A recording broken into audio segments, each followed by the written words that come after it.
በሱዳን የእርስ በርስ ጦርነት ላይ ኢትዮጵያን ወደ ጦርነቱ ጎትቶ ለማስገባት የማይደረግ ጥረት የለም መቼም። ከሁለት ሳምንት በፊት ከባህር ዳር የተነሳ ተንቀሳቃሽ ሰው አልባ አውሮፕላን ወይም ድሮን በግዛቴ ላይ አርፏል ወይም ወድቋል ወይም ትንኮሳዎችን፣ ጥቃቶችን ፈጽመዋል በሚል የሱዳን መንግስት ክስ አቅርቦ እንደነበረ አይዘነጋም በኢትዮጵያ ላይ። ያው በጊዜው የኢትዮጵያ መንግስት ምንም መሰረት የሌለው አይነት ክስ እንደሆነ ገልጾ እንደነበረ አይዘነጋም። ደግሞ በትላንትናው ዕለት በዕለተ ቅዳሜ የሱዳን መንግስት ስልጣን ላይ ያለው ማለት ነው አሁንም ኢትዮጵያ ድጋሜ ድሮን ተኩሳለች።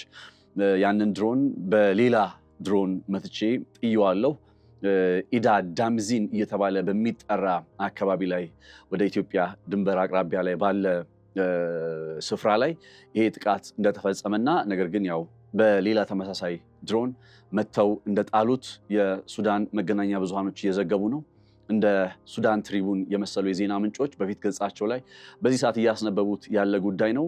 የተለያዩ ዓለም አቀፍ መገናኛ ብዙሃንም ደግሞ ይህንኑ ጉዳይ በመቀባበል ላይ ይገኛሉ። ትልቁ ጥያቄ ይሄ አሁን ተተኩሷል የሚባለው ድሮንን በተመለከተ አንደኛ ከዚህ ቀደም ኢትዮጵያ ወደ ሱዳን የእርስ በርስ ጦርነት ልትገባ የማትችልበት ምክንያት ምንድናቸው በሚለው ላይ በጣም በርካታ ሀሳቦችን አንስተናል። የሱዳን የእርስ በርስ ጦርነት ኢትዮጵያ ስለገባችበት ስላልገባችበት የሚቆምና የሚቀጥል ጦርነት አይደለም። የሱዳን የእርስ በርስ ጦርነት የአርኤስኤፍ ወታደራዊ ጀነራሎች እነ ጀነራል ሐምዳን ዳጋሎ እና እንዲሁም ደግሞ የአልቡርሃን አስተዳደር ጀነራል አብዱልፈታህ አልቡርሃን ሳፍ የሚባለውንና አሁን ላይ በሱዳን ፖለቲካ ውስጥ ወይም በሱዳን ውስጥ በዓለም አቀፉ ማህበረሰብ እውቅና ተሰጥቶታል ተብሎ የሚታመነውን ኃይል መካከል ባለ የስልጣን ሽኩቻ ምን አይነት መከራ ውስጥ እንደገቡ በግልጽ መቼስ ስናይ ቆይተናል።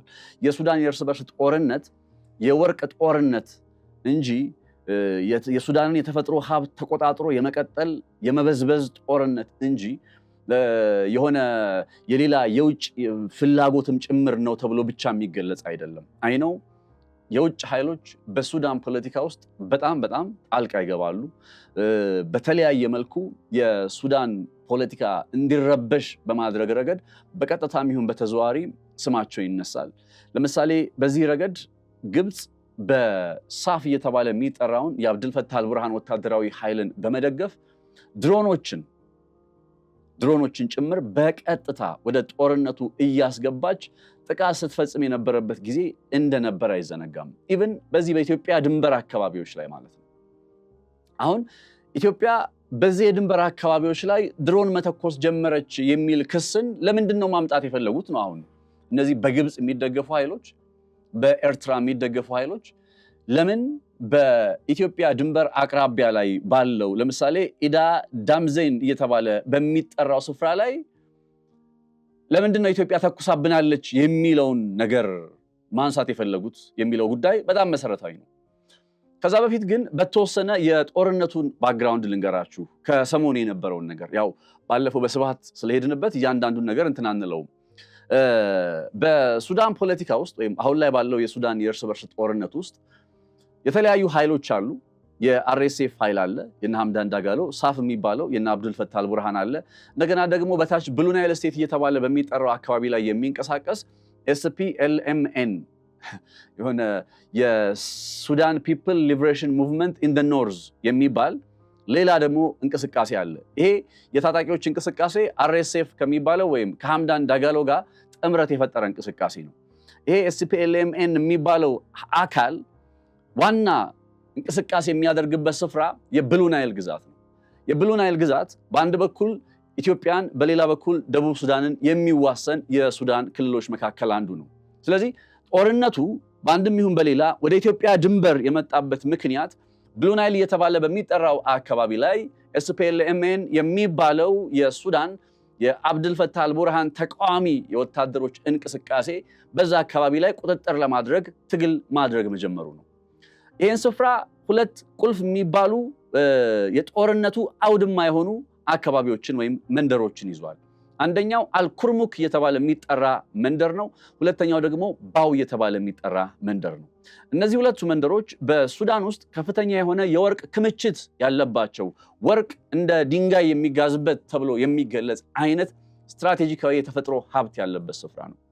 ወትሮም በመላው ሱዳን ላይ የተለያዩ ቦታዎችን ለመቆጣጠር የሚደረጉ ጥረቶችና ጦርነቶች አንደኛ ዓላማቸው የወርቅ ተፈጥሮ ሀብት ያለበትን ቦታ የመቆጣጠርና ያለመቆጣጠር ጉዳይ እንደሆነ ማሳያው ብሉ ናይል ስቴት እየተባለ በሚጠራው አሁን ከኢትዮጵያ ጋር ይዋሰናል ባልኳችሁ ግዛት ውስጥ ያሉ ሁለቱ መንደሮች አልኩርሙክና ባው እየተባሉ የሚጠሩ መንደሮች ከፍተኛ የሆነ የወርቅ ክምችት አለባቸው ተብሎ በጣም ከባድ እልክ አስጨራሽ ትግል የሚከናወንባቸው የጦር አውድማዎች መሆናቸው ነው።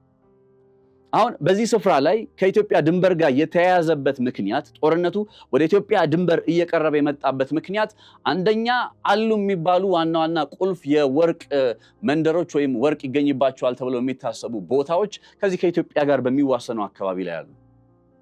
ሁለተኛ ነገር ከነዛ አካባቢዎች መካከል አልኩርሙክና ባው የሚባሉት ላይ ለምሳሌ በብሉ ናይል ግዛት ውስጥ ዋነኛ የጦር አውድማ ሆነው በግልጽ እያየናቸው። ስለዚህ ጦርነቱ ወደንም ሳይሆን ተገደን ወደ እኛ ወይም ወደ ኢትዮጵያ ድንበር መጥቷል ማለት ነው። ታዲያ ከሆኑ ከ3 ቀናት ወይ ከ4 ቀናት በፊት የሱዳን መከላከያ ኃይል ወይም የጀነራል አብዱልፈታህ አልቡርሃን ወታደራዊ ኃይል ሳፍ የሚባለው ወይም ደግሞ በዓለም አቀፉ ማህበረሰብ ሱዳንን ያስተዳድራል ተብሎ እምነት ዕውቅና የተሰጠው ኃይል በዚህ ስፍራ ላይ ወይም አልኩርሙክና ባው በሚያጠቃልለው የብሉ ናይል ግዛት ላይ የኤስፒኤልኤምን የሱዳን ህዝቦች እንቅስቃሴ በሰሜን የሱዳን ህዝቦች የነጻነት እንቅስቃሴ በሰሜን የተባለውን የታጣቂዎች ቡድን አካሄድ በማሸነፍ የብሉ ናይል ስቴት ላይ ያሉትን እነ አልኩርሙክና ባው የሚባሉ ግዛቶችን በቁጥጥር ስር አውለናል ብለው በደስታ ሲፍነከነኩ አሳልፈዋል። እነዚህን አካባቢዎች ከኤስፒኤልኤምን ወታደራዊ ኃይል ቁጥጥር ስር ነፃ አውጥተናል እያሉ ዜና ሲያስነግሩ ቆይተዋል። ከዛ ሱዳን ውስጥ ደግሞ አሁን ባለ ነባራዊ ሁኔታ የሆነን ቦታ አሸንፋችሁ ከዛ ረዘም ላለ ጊዜ ለመቀጠል በጣም ከባድ ነው። ኢቭን እኮ ከሆኑ ወራት ወይም ምናምን በፊት ጀነራል አብዱልፈታህ አልቡርሃን ከካርቱም ተባረው ፖርት ሱዳን ላይ ከትመው እንደነበር አይዘነጋም። ስለ ፖርት ሱዳን የምነግራችሁ ጉዳይ አለ በኋላ ላይ። ግን እና አብዱልፈታህ አልቡርሃን ከካርቱም ሸሽተው እንግዲህ ዓለም አቀፉ ማህበረሰብ ዕውቅና የሰጠው አካል ከካርቱም ሸሽቶ ፖርት ሱዳን ነበረ። ካርቱምን ተቆጣጥሮ የነበረው የጀነራል መሐመድ ሐምዳን ዳጋሎ በቅጥል ስሙ ሄሜቲ ነው። ከዛ ከሁኑ ዓመታት ጦርነት በኋላ ድጋሜ የግብፅ እርዳታ ኢቭን እኮ ሳውዲ አረቢያ 7 የሚሆኑ ፓኪስታን ሰራሽ የጦር ጀቶችን ለአብዱልፈታህ አልቡርሃን ወታደራዊ ኃይል አስታጥቃለሁ እስከማለት ደርሳለች በግልጽ። ዘአዘር ሳይድ ላይ ያሉት እንደነ መሐመድ ሐምዳን ዳጋሎ በቅጥል ስማቸው ሄሜቲ የሚባሉ አይነት ሰዎች በአንድም ይሁን በሌላ በተለይ ከነ ዩናይትድ አረብ ኤምሬት ጋር ይፋዊ ያልሆነ ግንኙነት እንዳላቸው ይታወቃል። ምንም እንኳን ዩናይትድ አረብ ኤምሬት ከዚህ አካል ጋር ምንም አይነት ግንኙነት የለኝም ብላ በተደጋጋሚ ማስተባበያ ብትሰጥም እነ ሳውዲ አረቢያ 7 የጦር ጀቶችን ለአብዱልፈታህ አልቡርሃን ሲያስታጥቁ በዝምታ ትመለከታለች ብሎ ማሰብ ዘበት ነው። ብልህ ውሳኔ የእድሜ ልክ ትርፍ። ጎልደን ፓላስ ሪል ስቴት በሰሚት 72 እጅግ ዘመናዊና ቅንጡ መኖሪያ ቤቶችን ሙሉ በሙሉ አጠናቀን ለደንበኞች በማስረከባችን ታላቅ ደስታ ይሰማናል። አሁን ደግሞ በ22 ጎላጎል ታወር ፊት ለፊት ባለው ሳይታችን ዘመናዊ አፓርትመንት ቤቶችን ለሽያጭ ያቀረብን ሲሆን ከግንቦት 13 ጀምሮ ለተከታታይ 10 ቀናት የሚቆይ ታላቅ የሽያጭ ኤክስፖ አዘጋጅተናል። ቀድመው ለሚመጡ 10 ደንበኞች የ20 በመቶ ልዩ ቅናሽ፣ የ50 በመቶ የባንክ ብድርና የ5 በመቶ ቅድመ ክፍያ አማራጭ አዘጋጅተናል። ከባለ 1 እስከ ባለ 3 መኝታ ቤቶችን በተለያዩ የካሬ አማራጮች ማለትም ባለ 1 መኝታ 86 ካሬ በ451 ሺህ ብር፣ ባለ 2 መኝታ 123 ካሬ በ645 ሺህ ብር፣ ባለ 3 መኝታ 165 ካሬ በ866 ሺህ ብር ቅድመ ክፍያ ከፍለው የቤት ባለቤት ይሁኑ።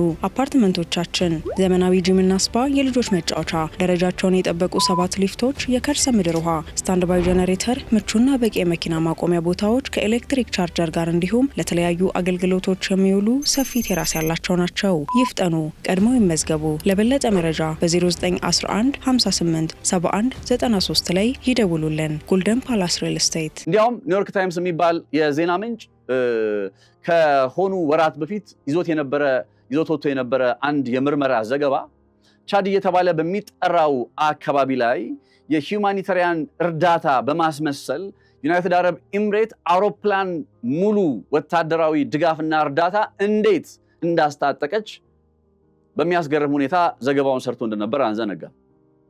የነዛ ዘገባዎች ላይ በስፍራው ላይ የነበሩ ቃለ መጠይቆች ተጠቃለዋል። የዓይን እማኞች ምስክርነት ተጠቃሏል። ሞር ከጋዜጠኝነት መርህ አንፃር በርግጥ ዩናይትድ አረብ ኤሚሬት እየደገፈች ነው ወይስ አለችበት ወይስ የለችበትም በሚለው ላይ የተወሰነ የሚያሳያችሁ ነገር አለ። በቻድ በኩል አለ የሚባለው ትብብር ቻድ ማለት ዳርፉር ጋር የሚዋሰን ሀገር ነው። ዳርፉር የሚባለው የሱዳን ግዛት ለሶስት ነው ምናምን እንደዚህ ተከፍሏል። በዳርፉር አካባቢ ላይ ጠንካራ የሆነ የጦር እንቅስቃሴ በማድረግ የሚታወቀው ኃይል ማን ነው ካላችሁ የጀነራል መሐመድ ሐምዳን ዳጋሎ ወይም ሄሜቲ RSF የሚባለው ወታደራዊ ኃይል ነው፣ የቀድሞው ጃንጃዊድ። ስለዚህ ጉዳይ ላስት ታይም ስለነገርኳችሁ አልመለስበትም። ጃንጃዊድ ማን ነው በሚለው ላይ anyway የሆነ ግንኙነት አለ፣ የውጭ ኃይሎች ጣልቃ ገብነት አለ የሚለውን ጉዳይ አጽንኦት መስጠት ፈልጋለሁ። ከዛ በቻድ በኩል ባለው ሁኔታ እነ RSF አሁን ዩናይትድ አረብ ኤሚሬት ኢትዮጵያን በመጠቀም ነው የነ ሱዳን ክስ፣ ኢትዮጵያን በመጠቀም የRSF እንቅስቃሴን ትደግፋለች ታስጣጥቃለች ነው። they don't need ኢትዮጵያ። ዩናይትድ አረብ ኤሚሬት RSFን ለመደገፍ ኢትዮጵያ ታስፈልጋት። በቻድ በኩል ከዚህ ቀደም ሲያደርጉ እንደነበረው በዛ አድርገው ማስገባት ይችላሉ። ዩናይትድ አረብ ኤሚሬት ደግሞ በጣም ከፍተኛ የሆነ ኢንቨስትመንት በሱዳን ውስጥ ማከናወን የምትፈልግ ያለ ማከናወን ስምምነቶችን ያደረገች እንደው ዝም ብላ በሱዳን ፖለቲካ ውስጥ እጅሽ አለበት ስለተባለች የሆነ ጥላ የምትወጣ አይነት ሁኔታ ላይ አይደለም ያለችው። የፖርት ኢንቨስትመንት ለምሳሌ ከፖርት ሱዳን በቅርብ ኪሎ ሜትሮች ርቀት ላይ $1.2 ቢሊዮን የሚያወጣ አይነት የፖርት መሰረተ ልማትን የወደብ መሰረተ ልማትን ለማከናወን እንድትችል እንቅስቃሴዎችን ጀምራ እንደነበር ጭምር አንዘነጋም። እንዲህ አይነት ኢኮኖሚያዊና የኢንቨስትመንት ፍላጎት እስካላት ድረስ ዩናይትድ አረብ ኤሚሬት በሱዳን ውስጥ ሱዳንን እንደው በአደባባይ አለሁበት ብላ እንደነ ሳዑዲ ባትናገርም ነገር ግን የለችበትም ብሎ መደምደም ደግሞ አደጋሽ ነው የሚሆነው። ከዚህ አንፃር ኢትዮጵያ ወደዚህ ጦርነት ውስጥ የመሳብ እንቅስቃሴ ከመቼ ወዲህ ነው የመጣው ሲባል ብሉ ናይል እየተባለ በሚጠራው ግዛት ላይ የSPLMN by the way SPLMN የሚባለው የሱዳን ሊበሬሽን ሙቭመንት ኢን ዘ ኖርዝ የሱዳን ህዝቦች የነጻነት እንቅስቃሴ በሰሜን የሚል ስያሜ ያለው ኃይል ቀደም ባሉት ዓመታት በጀነራል አብዱልፈታህ አልቡርሃን ወታደራዊ ኃይል ውስጥ ተጠቃሎ ይሰራ የነበረ ክንፍ ነው። ከዛ ነው ተገንጥሎ ወጥቶ ደግሞ አሁን ወደ ብሉ ናይል ስቴት ላይ የመጣው። እንዲያውም በቅርብ እየወጡ ያሉ ዘገባዎች በነገራችሁ ላይ የነ ጀነራል አብዱልፈታህ አልቡርሃን በወታደራዊ ኃይሉን አስተባብሮ በመቀጠል ረገድ በጣም የተዳከሙ ተገንጣይ ኃይሎች የተበራከቱባቸው እንደመጡ ጭምር በግልጽ ሲያሳዩና ሲያስረዱ ነበር። በቃ ባለፉት ቀናት ሲወጡ የነበሩ ዘገባዎችን መለስ ብላችሁ ያቸው። ከዚህ ነባራዊ ሁኔታ በተጨማሪ ደግሞ የጀነራል አብዱልፈታህ አልቡርሃን ወታደራዊ ኃይሎች ይዘናል ብለው ዜና የተናገሩበትን የአልኩርሙክና የባው የተባሉ የሚጠሩ የብሉ ናይል ስቴት መንደሮች ድጋሜ ተነጠቁና በSPLMN በሚባለው ወታደራዊ ክንፍ ቁጥጥር ስር ወደቁ። አሁን አንድ ምክንያት የጀነራል አብዱልፈታህ አልቡርሃን ሳፍ የሚባለውን ወይም የሱዳን መከላከያ ኃይልን አስተባብረው በመቀጠል በመምራት ረገድ ችግር እየገጠማቸው ነው። ብዙ መሰነጣጠቅ እየተፈጠረ ነው። አንደኛ። ሁለተኛ ነገር ድል አስመዝግበንባቸዋል እያሉ ሲናገሯቸው የነበሩ አንዳንድ ከተሞች ላይ እንደነ አልኩርሙክና ባው በመሳሰሉቱ ወታደራዊ ኃይላቸው ድጋሚ የተሸነፈ በተለያዩ ታጣቂ ኃይሎች ቁጥጥር ስር እየወደቀ ነው። ይሄንን ነባራዊ ሁኔታ ይሄንን ፓተርን ተከትሎ ሲመጣ ዓርብ ዕለት SPLMN የሚባለው ወታደራዊ ኃይል በብሉ ናይል ስቴት አካባቢ ላይ ድጋሜ የጦር ድል ማስመዝገቡን የሚገልጹ አይነት መረጃዎች ሲወጡ በማግስቱ ቅዳሜ የሱዳን መንግስት ከኢትዮጵያ የተተኮሰ ድሮን ግዛቴ ውስጥ ገብቶ መትቼ ጣልኩት በማለት ዜና አሰራ። ይህንን ዜና ለማሰራት ወይም ኢትዮጵያ ድሮን እየተኮሰችብኝ ነው ብሎ ለመናገር ገፊ ምክንያቶቹ ምንድናቸው ሲባል አንደኛ የሱዳን መንግስት በተለይ ጀነራል አብዱልፈታህ አልቡርሃን የሱዳን መከላከያ ኃይል የሚባለውን የጦር ክንፍ አስተባብሮ በመምራት ረገድ በርካታ ስንጥቆች የተፈጠሩባቸው ስለሆነ የዛ የውስጥ ፖለቲካ ስንጥቃቸውን ጣት ወደ ጎረቤት ሀገር በመቀሰር እነሱ ላይ ያለውን ትኩረት በተወሰነ ገሸሽ እንዲል ለማድረግ የሚያደርጉት ጥረት ነው እንጂ የኢትዮጵያ መከላከያ ኃይል ወይም ኢትዮጵያ በሱዳን ፖለቲካ ውስጥ ጣልቃ ለመግባት ምንም አስገዳጅ ነገር የለባትም። አሁን እኮ በኢትዮጵያና በዩናይትድ አረብ ኤሚሬት መካከል ያለውን አጋርነት እናውቃለን።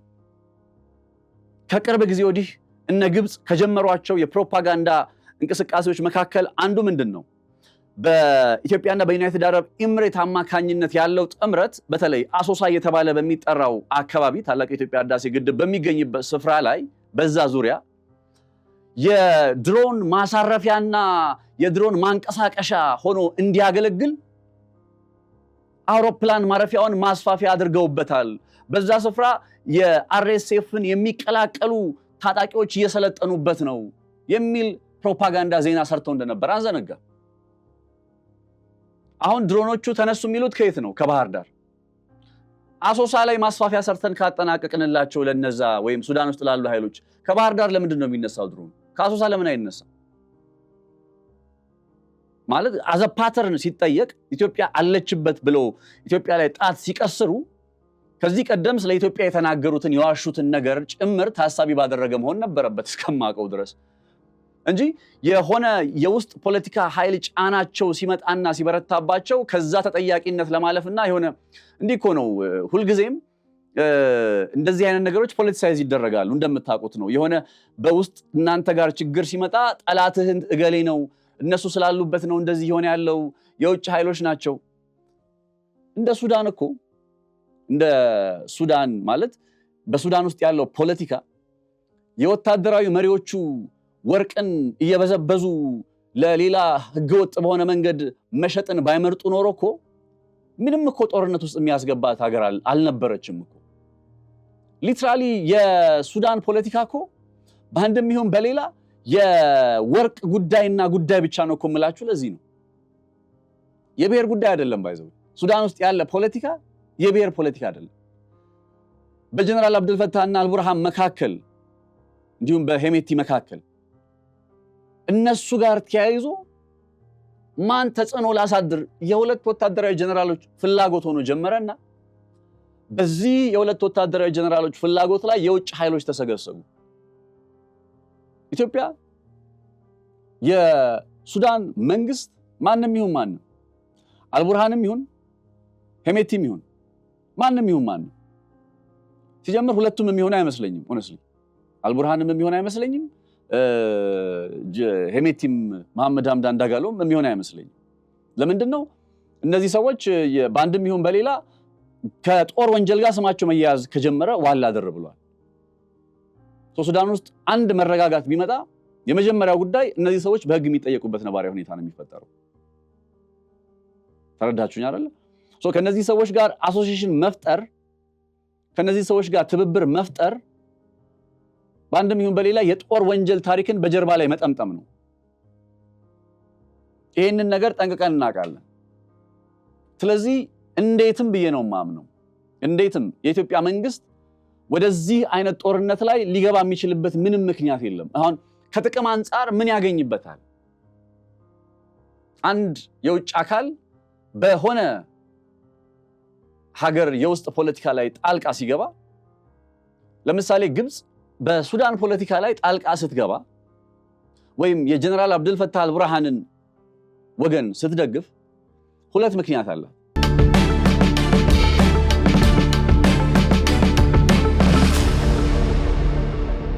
የመጀመሪያው ምክንያት ከታላቁ የኢትዮጵያ ህዳሴ ግድብ ጋርና ከኢትዮጵያ መንግስት ጋር ተያይዞ የአልቡርሃን አስተዳደር ያሳየው አቋም ተገቢ አልነበረም። አስቸጋሪ በነበርንበት በሰሜኑ ጦርነት ወቅት ጊዜ በዚህ በመተማ በኩል በኮርዶፋን ምናምን በሚባሉ የሱዳን ግዛቶች በእነዛ አካባቢዎች ላይ ግዛት የማስፋፋት አይነት እንቅስቃሴን ለማድረግ ጥረት አድርገው እንደነበረ አይዘነጋም። በነገራችን ላይ የኢትዮጵያና የሱዳን ድንበር ያልተቋጨ የቤት ስራ እንደሆነ እንድታውቁ ሰምሃው።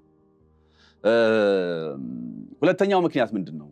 አልቡርሃን በዚህ ደረጃ ከታላቁ የኢትዮጵያ ህዳሴ ግድብ ጋር ያለው አቋም፣ በኢትዮጵያ ድንበር አካባቢዎች ላይ ያለው አቋም የመሳሰሉት በተወሰነ የሆነ አንዱ ግብጽ አብራው እንድትሰራ የሚያደርግ ምክንያት ነው። ግን ስለዚህ ብቻ አይደለም ግብጽ እንትናንም ብትጠይቁት ጀነራል መሐመድ ሐምዳን ዳጋሎ በቅጥል ስሙ ሄሜቲ ስለ ታላቁ የኢትዮጵያ ህዳሴ ግድብ ምናምን የሚል ጥያቄ ላይክ በዓለም አቀፉ ማህበረሰብ እውቅና የተሰጠው መንግስት ሆኖ ስለ ታላቁ የኢትዮጵያ ህዳሴ ግድብ ምናምን አቋሙን ብትጠይቁት የታችኛው ተፋሰስ ሀገር እንደመሆኑ መጠን ዋስትና ምናምን የሚል የግብፅን ሐሳብ ማቀንቀኑ ግብፅም ደግሞ ከሱዳን ጋር የተፈራረመችው ስምምነት በተለይ 1955 ምናምን ጫና ሊያደርግበት ስለሚችል ሱዳን ውስጥ የሚመጣ አካል አዝሎንጋስ ሙሉ በሙሉ የዚህ የናይል ቤዚን ኢኒሼቲቭ የተካውን CAFA የሚባል አይነት አዲስ የትብብር ማዕቀፍ ለመደገፍ ሙሉ ፈቃደኛ እስከሚሆኑ ድረስ እንደ መንግስት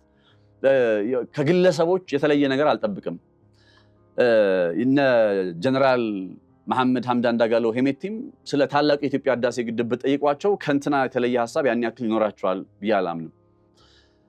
ሁለተኛው ነገር ግብፅ ከጀነራል አብዱልፈታህ አልቡርሃን ጋር እንድትሰራ የሚያደርጋት ጉዳይ ሁለት ውዝግብ ያለባቸው ደሴቶች አሉ። አንደኛው ዘሂሊያብ ትራያንግል የሚባል ደሴት ነው። በቀይ ባህር አቅራቢያ ላይ የሚገኝና ከ20580 ስኩዌር ኪሎ ሜትር በላይ ስፋት ያለው የመሬት ክፍል ነው። ይህን ክፍል ግብፅም ሱዳንም ሁለቱም የኔ ነው ይላሉ። ሌላኛው ጉዳይ ደግሞ ቢርታዊል የተባለ የሚጠራ እንዲሁ በበረሃማው የሱዳን ደቡባዊ አካባቢ ላይ የሚገኝ ስፍራ ነው። ይህን ስፍራም እንዲሁ ግብጾች በተወሰነ መልኩ የኛ ነው ይላሉ።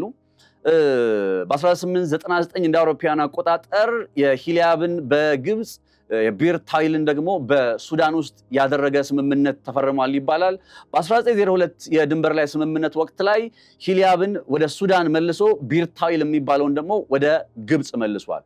አሁን የአብዱልፈታህ አልሲሲ አስተዳደር እነዚህ በ1902ም በ1899 የድንበር ስምምነቶች ላይ ውዝግብ ያለባቸውን ሁለቱን አካባቢዎች ማለትም የቢርታዊልንና የሂሊያብ ትራያንግል የተባለ የሚጠሩ አካባቢዎችን በተመለከተ ሁለቱም ግዛት ለግብፅ ይገባል የሚል አቋም አላቸው።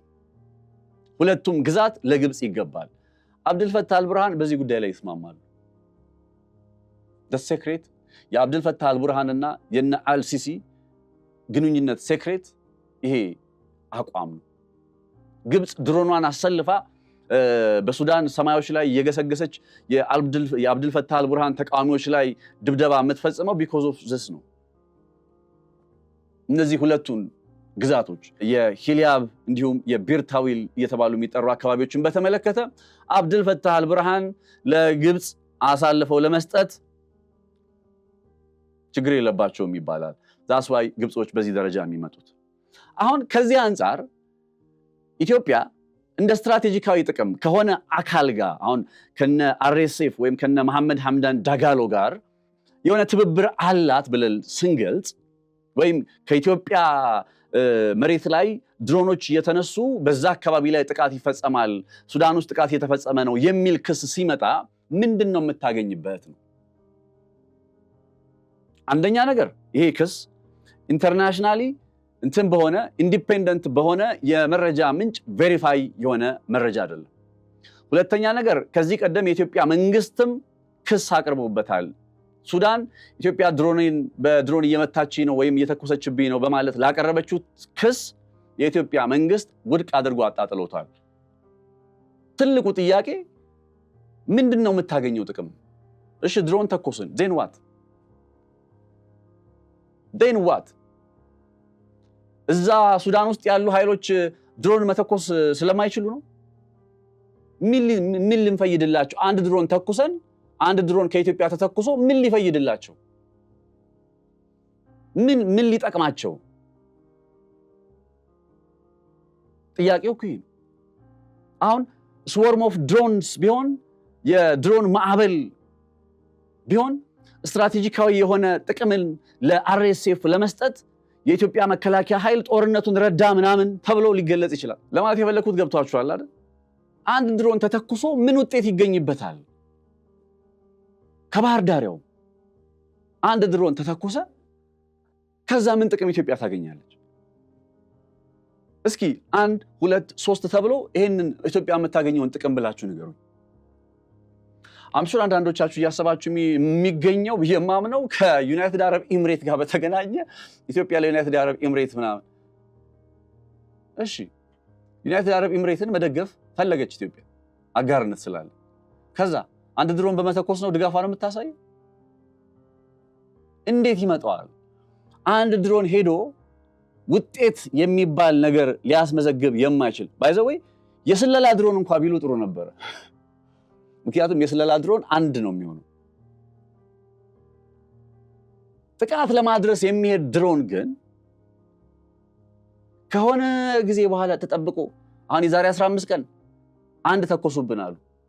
ደግሞ ዛሬ በ15 ቀን አንዴ የሐኪም ትእዛዝ እኮ አይደለም ይሄ። እንዴት አይመጣውም?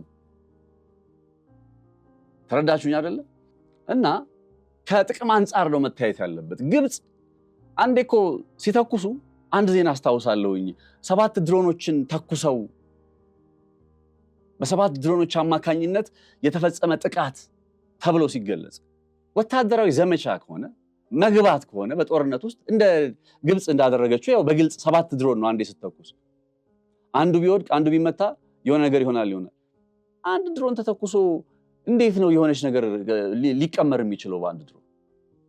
ምንድነው ጉዳዩ ብላችሁ ብትገልጹልኝ፣ ለምንድነው እነ ሱዳን ይሄን ነገር እያደረጉ ያሉት ብላችሁ ብትገልጹልኝ፣ አንደኛውና የመጀመሪያው ምክንያት በተቻለ መጠን የነ አብዱልፈታህ አልቡርሃን ወታደራዊ ኃይል መካከል የተፈጠረውን ፍትጊያ አለመግባባት ስንጥቅ ትኩረት ለማሸሽና አሁንም ጀነራል አብዱልፈታህ አልቡርሃን የጦሩ መሪ ናቸው የሚለውን ነገር በአንድነት አጽንኦት ሰጥቶ ለመቀጠል ግድድራቸው አሁን ከእነንትና ጋር አይደለም፣ ከታጣቂዎቹ ጋር የውስጥ ችግራችን አይደለም፣ ዋናው ትልቁ ጠላታችን ኢትዮጵያ ነች፣ ድሮን የምትተኩስብን ኢትዮጵያ ነች፣ ስለዚህ ምናምን ብለው ነገሩን እዛ ለማምጣት ነው። ሌላ ምንም የሚያገኙበት ጥቅም የለም። ኢትዮጵያ በሱዳን ጦርነት ላይ ምንም የምታገኘው ጥቅም የለም አልኳችሁ አይደለም? ማለት አብዱልፈታህ አልቡርሃን ስልጣን ላይ ቢኖር የኢትዮጵያን ታላቅ የኢትዮጵያ ህዳሴ ግድብ ላይ ምንም እንደማያመጣ እናውቃለን። በድንበር አካባቢ ጉዳይ ጋር በተገናኘም እሱ የድንበር ከኢትዮጵያና የሱዳን ድንበር ጉዳይ ባይዘወይ የረጅም ዓመታት እንትን ነው፣ የረጅም ዓመታት የቤት ስራ ነው። እንዲያውም በዚህ ከድንበሩ ጉዳይ ጋር በተገናኘ እስኪ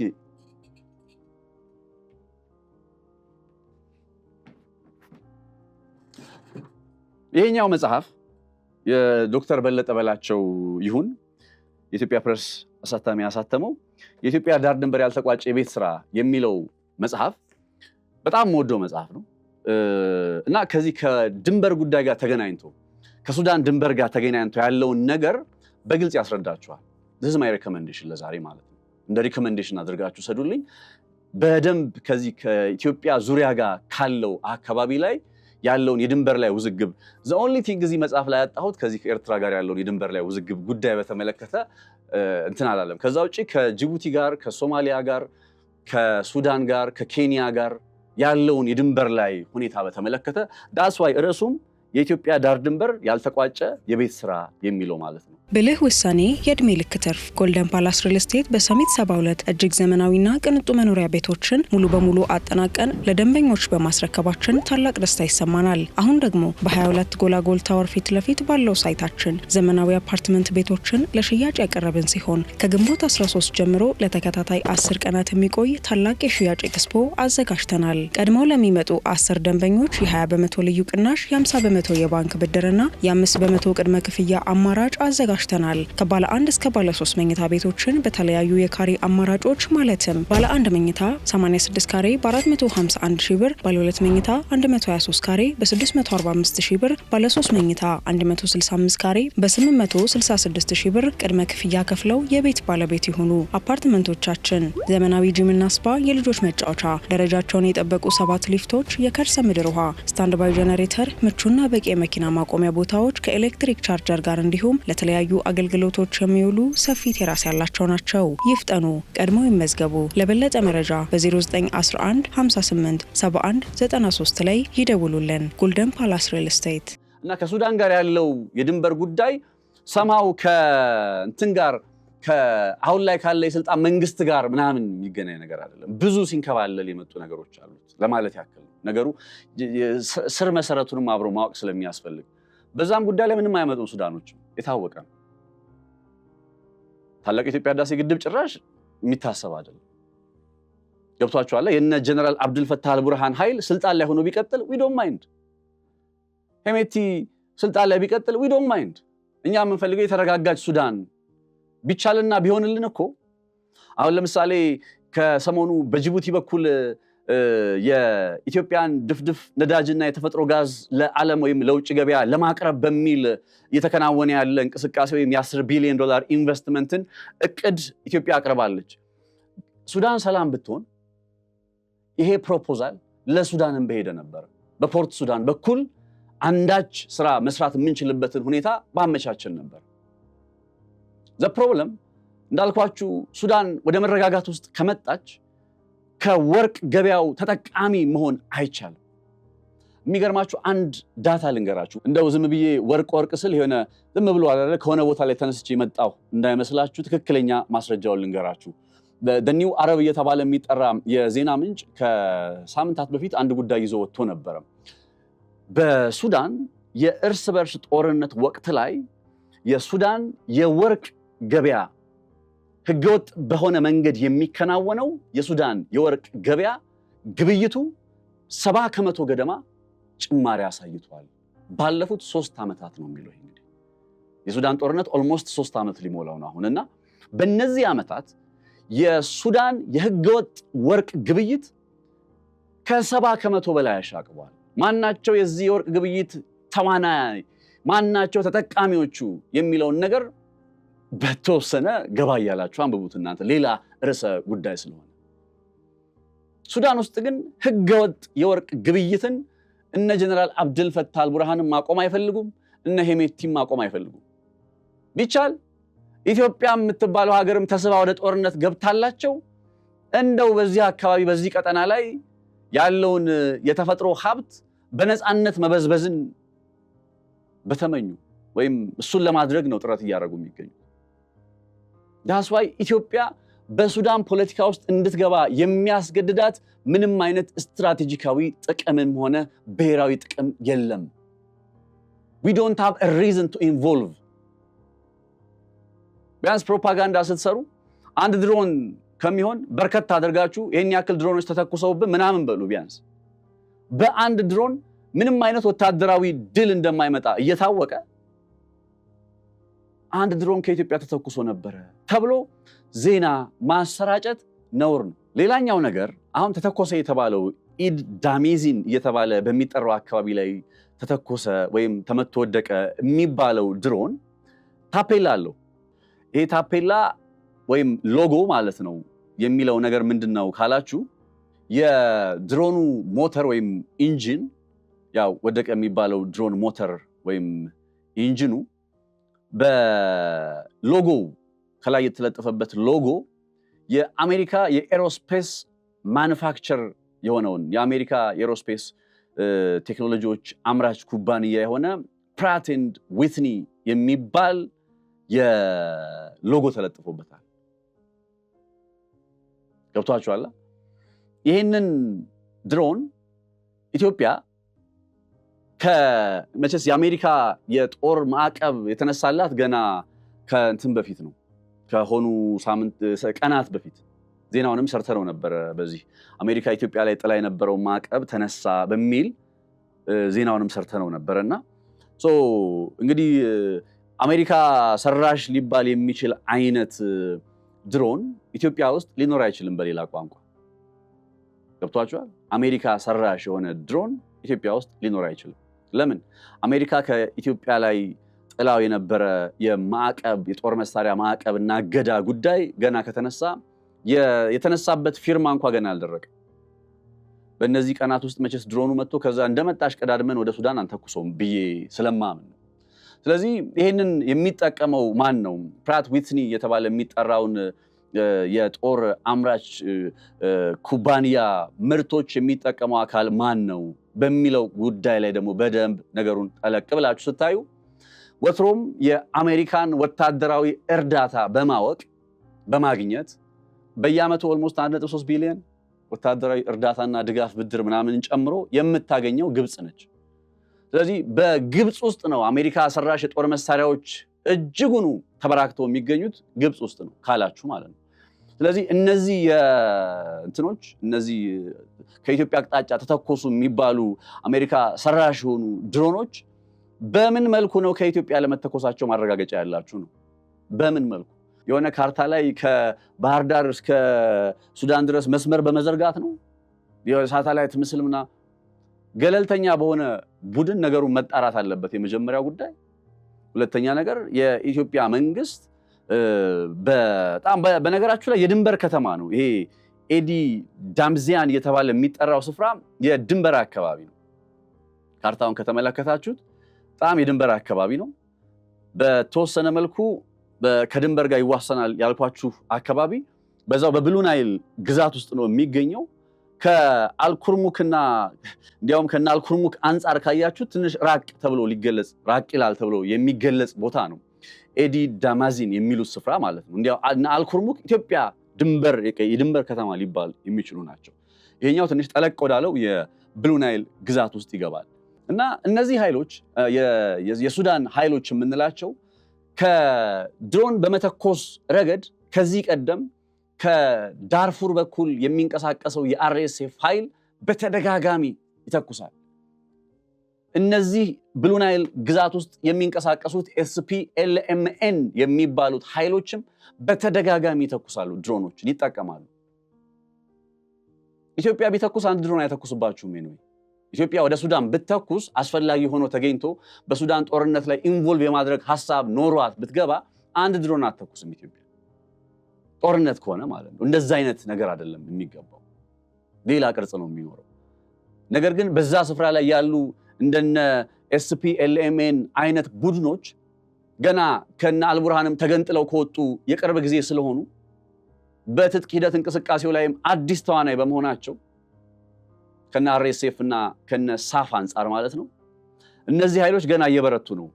ስለዚህ ጠለቅ ያለው የሱዳን ክፍል ላይ መሆኑ በራሱ እንዳልኳችሁ ከቀናት በፊት ይህንን ስፍራ የሱዳን ወታደራዊ ኃይል ተቆጣጥሬዋለሁ ብሎ ዜና አሰርቶ ነበር። መግቢያ ላይ ነግሬያችኋለሁ።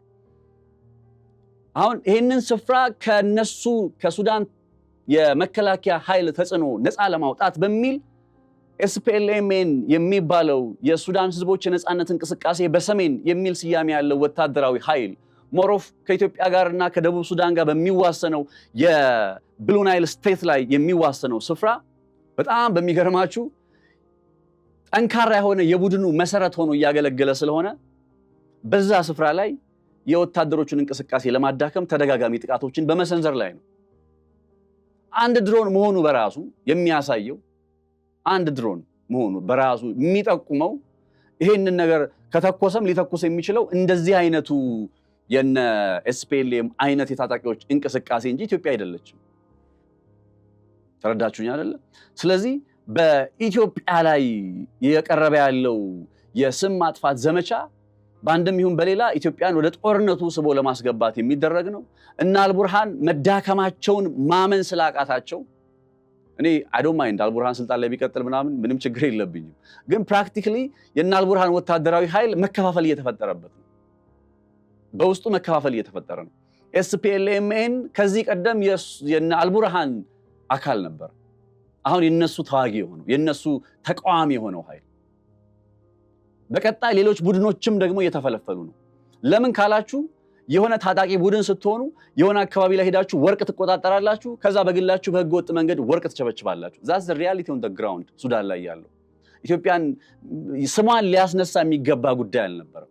የአልቡርሃን እንዲሁም የነ ጀነራል ሐምዳን ዳጋሎ ሄሜቲ የነሱ ሰልፊሽነት የነሱ ለሀገራቸው ሰላም ያለማሰብ ለዜጎቻቸው ያለማሰብ የታጣቂዎቹ ስግብግብነት በየቀኑ ሱዳናውያን ከቀያቸው እየተፈናቀሉ መኖራቸው ምንም የሚገዳቸው አለመሆናቸው ነው የሱዳን ጦርነትን ያባባሰ ያለው እንጂ የኢትዮጵያ ምናምን የሚል ስም ስለተነሳ አይደለም። ይሄ ስኬፕ ጎት ነው። ከተጠያቂነት ራሳቸውን ለማስመለጥ ኢትዮጵያ ላይ ጣት መቀሰር ኖ ዌይ። ኢትዮጵያ ምንም ምክንያት የላትም እኮ አልኳችሁ። በሱዳን ፖለቲካ ውስጥ ገብታ ያውም አንድ ድሮን ለመተኮስ ምንም ምክንያት የላትም። ይህ ነው ብለን የምንገልጸው ምክንያት የለም። ዩናይትድ አረብ ኤምሬት ከምንለው በቀር ዩናይትድ አረብ ኤምሬት ካለን ደግሞ ዩናይትድ አረብ ኤሚሬት ኦልሬዲ እነ እንትናን የምትደግፈው በየት በኩል ነው? በቻድ በኩል ነው። እነ መሐመድ ሐምዳን ዳጋሎን የምትደግፋቸው በቻድ በኩል ነው። እንዲህ ስትሉ እንደ ኢትዮጵያ እኮ ባለፈው በአሶሳ በኩል የሚገኘው የአውሮፕላን ማረፊያዋን ማስፋፊያ አከናውናበታለች፣ የታጣቂዎችም ስልጠና የተሰጠበት ነው። እስኪ ተጨባጭ መረጃ አምጡ። ማስፋፊያ ስራ መስራት ግዴታችን ነው። እንዲህ ድንበር ላይ ይሄን አይነት የድሮን ጦርነት እየተከናወነ እንዲህ እዚህ ብሉ ናይል ስቴት ላይ እኮ እንግዲህ ከታላቅ የኢትዮጵያ ህዳሴ ግድብ ጋር ቅርበት ላለው እዚህ የብሉ ናይል ስቴት ላይ እኮ ግብጽ 7 ድሮን ተኩሳ 7 ድሮን ድብደባ አከናውኗል እኮ ከዚህ ቀደም። ረስተነው አይደለም። ይሄን እንዲህ አይነት የግብጽ የድሮን እንቅስቃሴ፣ የታጣቂዎቹ የድሮን እንቅስቃሴ፣ የናልቡርሃን የድሮን እንቅስቃሴ ባለበት ቦታ ላይ የጦር ሰፈራችንን አጠናክረን የጸረ አየር ላይ ጥቃት መከላከያ ቴክኖሎጂዎችን ገጥመን ግዛታችንን፣ ህዝባችንን፣ ግድባችንን መጠበቅ ግዴታችን ነው፣ መብታችን ነው። ያንን ለምን አደረጋችሁ ብሎ ማንም አይከሰንም፣ መክሰስም አይችልም። ስለዚህ የኢትዮጵያ ራሷን ለመከላከል ማድረግ ያለባትን ነገር ማድረግ አለባት። በድንበር ላይ አካባቢ ላይ ከላይ ከኮርዶፋን ግዛት ጀምሮ እስከታች እስከ ብሉ ናይል ድረስ እኔ እኮ የብሉ ናይል ላይ ደግሞ በጣም የሚገርመኝ ከደቡብ ሱዳን ጋርም ትዋሰናለች ብሉ ናይል ግዛት። ካርታውን ስታዩት የሆነ ሾጠጥ እያለ መጥቶ በአንድ በኩል ኢትዮጵያ በሌላ በኩል ደቡብ ሱዳን። በዚህ የደቡብ ሱዳን ግዛት ላይ ከዚህ ቀደም ከቀናት በፊት ሪፖርቶችን አይታችሁ ከሆነ የግብጽ የጦር ኃይል እንቅስቃሴ ነበረ። እንዲያውም ደቡብ ሱዳን የግብጽን የጦር ኃይል እንቅስቃሴ ከግዛቷ አባረረች የሚል ዜናም ጭምር ሰምተናል። ኢትዮጵያ ነው ብሎ ኢትዮጵያ ላይ ጣትን መቀሰር እስሞሮፍ ነገሩን ቀጠናዊ ቅርጽ ለመስጠትና ያ ቀጠናዊ ቅርጽ ሲሰጥ ደግሞ የወታደሩ አፈንጋጩ የተሰነጠቀ ያለው አካል ወደ አንድነት ይመጣል በሚል ተስፋ ነው እንጂ ኢትዮጵያ ሱዳን እያደረገችባት ያለውን ነገር ሳታያልፍ አይደለም። ከሰሞኑ በፖርት ሱዳን አካባቢ ላይ የተቃዋሚ ኃይሎች እንቅስቃሴ እንደነበር አንዘነጋ። የተቃዋሚ ኃይሎች እንቅስቃሴ አሁን ይሄ የተቃዋሚ ኃይሎች እንቅስቃሴ ፖርት ሱዳን ውስጥ ነው። አስቡ። ይመቻቸው። ኢትዮጵያን በዛ መልኩ እንትን ብለው የሆነ መድረስ የሚፈልጉበት ነገር ላይ ለመድረስ እያደረጉ ያለው ጥረት ምንድነው? ይሞክሩት ነው አይደለም የሚባለው። አደንደው ሰደይ በኢትዮጵያ ብሔራዊ ጥቅም በሀገሩ ጉዳይ ላይ የሚደራደር ኢትዮጵያዊ እንደሌለ እናውቃለንና ባይሆን ጥሩ ነበረ። ከዚህ ቀደም ኤርትራ ነበረች ለኢትዮጵያ የተቃውሞ ፖለቲካ እንቅስቃሴ መናገሻ ሆና ታገለግል የነበረው። በአንጻሩ አሁን ደግሞ ሱዳን እየሆነች ነው። ለሱዳን የሚሻለው ግን ኤርትራ በዛ ደረጃ ከኢትዮጵያ ራሷን ማግለሏ አንድ ከዓለም እንድትገለል አደረጋት። ሁለተኛ ወደቦቿ የበቅሎ ማሰሪያ ሆኑ። ሶስተኛ ዜጎቿ በመከራ ውስጥ እየማቀቁ ነው። የማይካድ ነገር። ይህንን ነፃነት አይደለም ያለው። ኦብቪየስሊ የሚካድ ነገር አይደለም።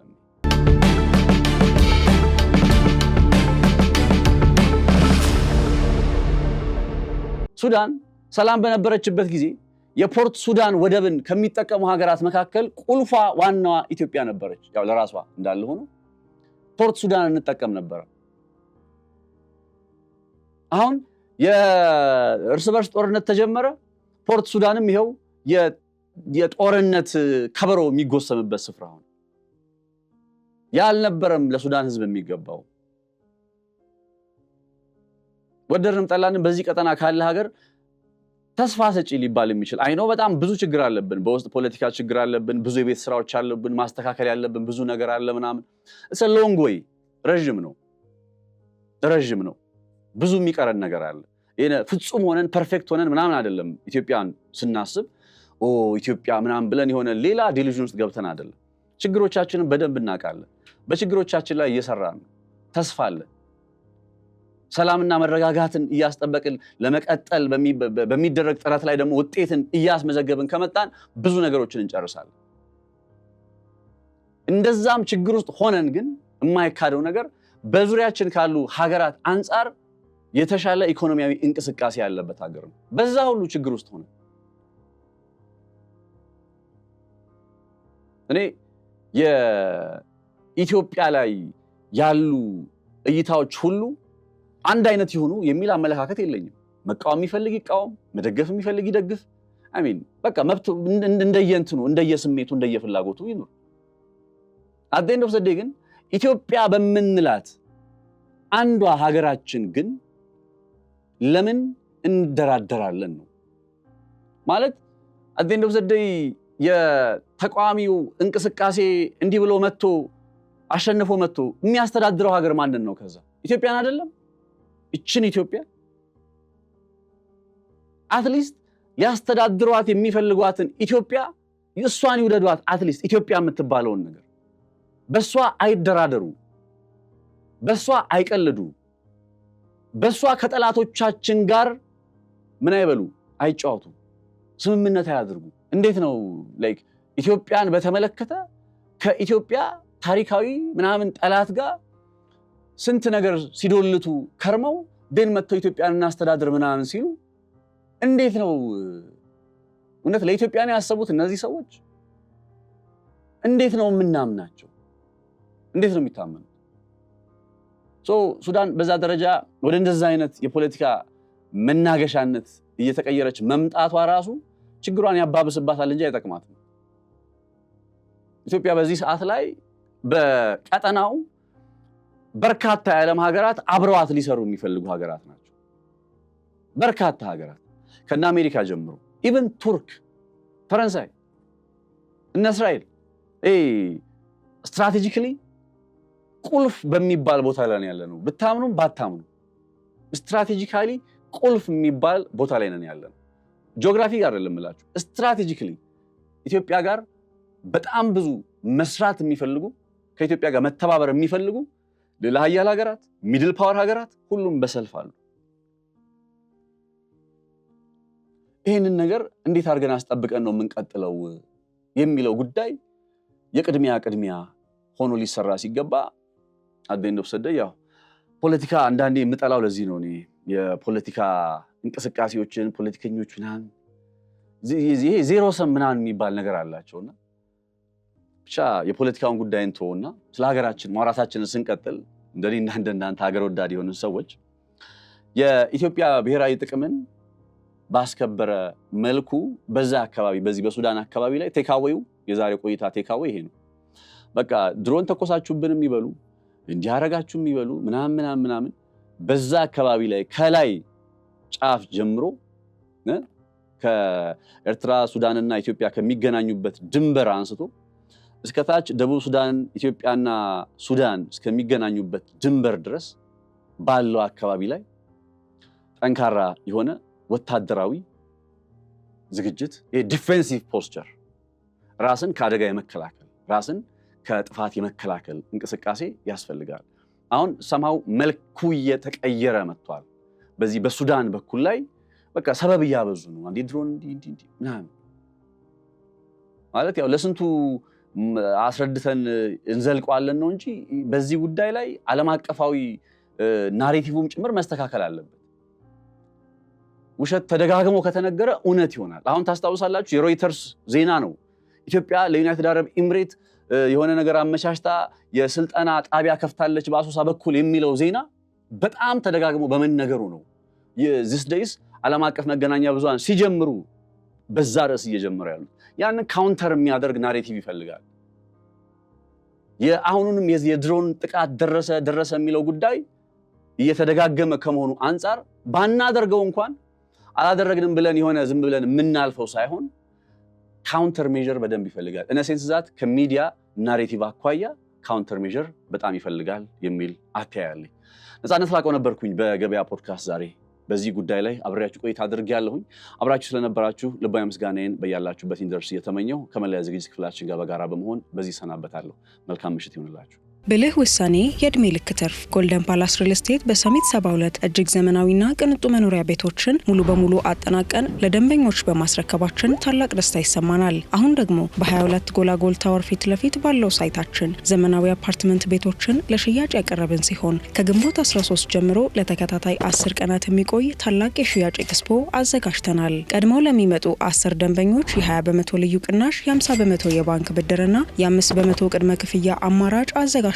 ከባለ 1 እስከ ባለ 3 መኝታ ቤቶችን በተለያዩ የካሬ አማራጮች ማለትም ባለ 1 መኝታ 86 ካሬ በ451 ሺህ ብር፣ ባለ 2 መኝታ 123 ካሬ በ645 ሺህ ብር፣ ባለ 3 መኝታ 165 ካሬ በ866 ሺህ ብር ቅድመ ክፍያ ከፍለው የቤት ባለቤት ይሁኑ። አፓርትመንቶቻችን ዘመናዊ ጂምና ስፓ፣ የልጆች መጫወቻ፣ ደረጃቸውን የጠበቁ 7 ሊፍቶች፣ የከርሰ ምድር ውሃ፣ ስታንድ ባይ ጄኔሬተር፣ ምቹና በቂ የመኪና ማቆሚያ ቦታዎች ከኤሌክትሪክ ቻርጀር ጋር እንዲሁም ለተለያዩ አገልግሎቶች የሚውሉ ሰፊ ቴራስ ያላቸው ናቸው። ይፍጠኑ፣ ቀድሞ ይመዝገቡ። ለበለጠ መረጃ በ0911 58 71 93 ላይ ይደውሉልን። ጎልደን ፓላስ ሪል ስቴት